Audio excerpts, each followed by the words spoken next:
ఇన్స్టాగ్రామ్లో ఒక బ్రో నాకు ఏమని మెసేజ్ చేశాడంటే, సాయి స్టోరీస్ అని పెట్టావు కదా, ఒక స్టోరీ చెప్పొచ్చు కదా నీ గురించి అని పెట్టాడు. చెప్తా విను. ఫస్ట్ నుంచి 4th క్లాస్ వరకు ఊర్లో ఉన్న స్కూల్లో చదువుకున్నా, తెలుగు మీడియం. ఒకటే క్లాస్ రూమ్ ఉంటుండే.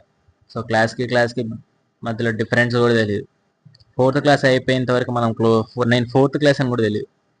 5th to 7th క్లాస్ పక్క ఊర్లోకి పోయి చదువుకున్నా, ఎందుకంటే మా ఊర్లో 4th క్లాస్ వరకే ఉంటుండే. తర్వాత 8th క్లాస్కి ఇంగ్లీష్ మీడియానికి పోవాల్సి వచ్చింది, ఎందుకంటే అప్పుడు మోడల్ స్కూల్స్ అని గవర్నమెంట్ ఇంట్రడ్యూస్ చేసింది. ఇంగ్లీష్ రాదు, అర్థం కాదు, తెలియదు. ఒకరోజు ఇంగ్లీష్ మేడం నన్ను లేపి ఒక క్వశ్చన్ అడిగింది. రాదు, తెలియదు, అసలు గుర్తుకే లేదు. So do you have shame అన్నది. నో అని చెప్పా, ఎందుకంటే షేమ్ అంటే సిగ్గని ఆ రోజు తెలియదు, అస్సలు తెలియదు. అందరు నవ్వారు.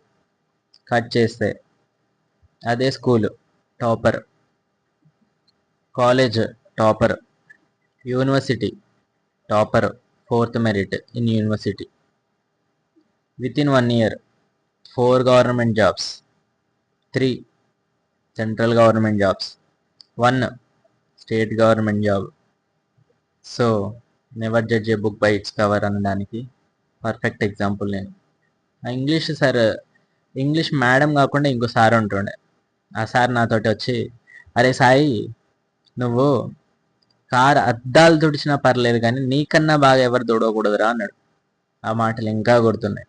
అదే మాట నన్ను మోటివేట్ చేసింది. సో నా జర్నీ ఇలా సాగుతుంది. చూద్దాం ఎక్కడ దాకా వెళ్తుందో. Thank you.